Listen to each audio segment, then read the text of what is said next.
Di tengah gencarnya kampanye energi baru dan terbarukan, peran batubara tidak bisa dilepaskan begitu saja. Masih banyak sektor kehidupan yang membutuhkan sumber energi yang satu ini. Di Jimbaran, Bali digelar konferensi tahunan industri batubara terbesar berskala internasional dan kita akan bergabung dengan koresponden CNN Indonesia, Nyoman Wiryadinata. Halo siang, Nyoman, bagaimana konferensi di sana dan apa saja yang bisa dilihat ataupun yang menjadi fokus acara tersebut?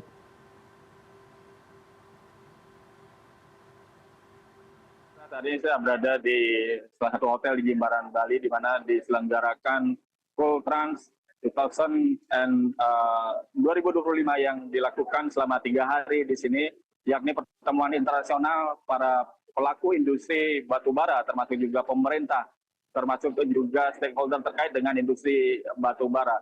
Sasa, kalau kita lihat memang batubara sangat tinggi sekali ininya, artinya untuk kepentingan energi sekitar 40% dari batubara.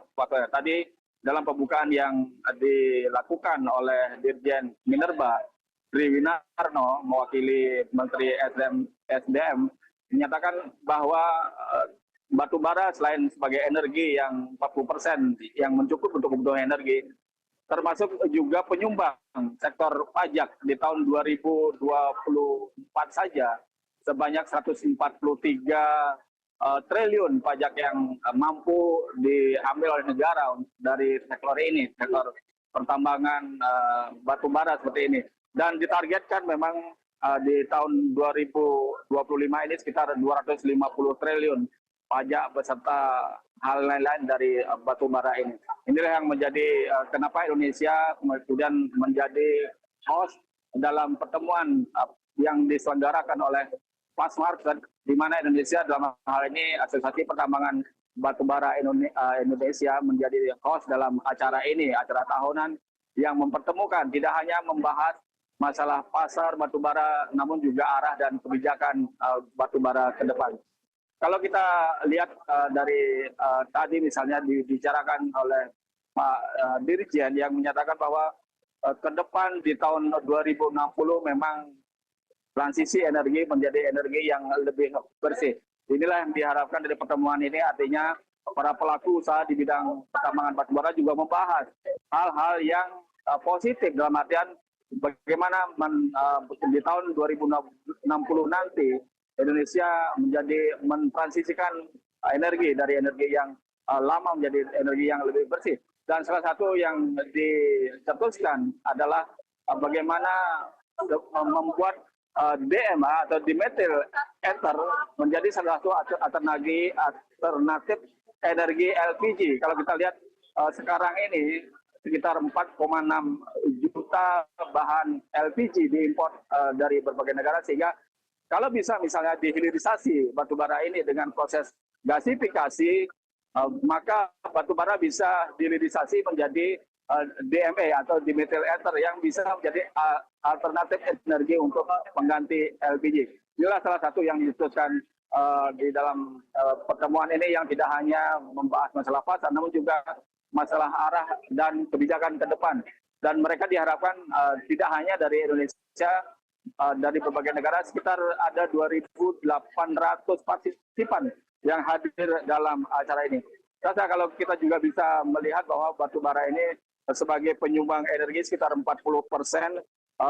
terutama digunakan untuk pembangkit listrik tenaga uap, di mana Indonesia ada sekitar 15 pembangkit tenaga uap yang masih menggunakan batubara. Dan diharapkan nanti hilirisasi tidak hanya seperti menjadi pengganti LPG, namun juga PLTU ada teknologi yang lebih maju, di mana disebutkan tadi PLTU super kritikal, artinya emisi yang dikeluarkan itu dapat ditekan dengan teknologi terbaru ini, sehingga arah untuk menjadikan transisi energi di tahun 2060 juga bisa tercapai.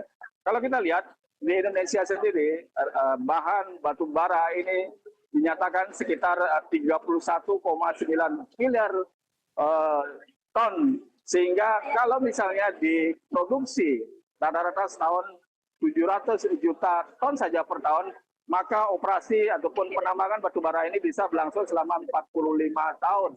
ataupun nanti kalau misalnya disimpan itu bisa mencapai 185 tahun.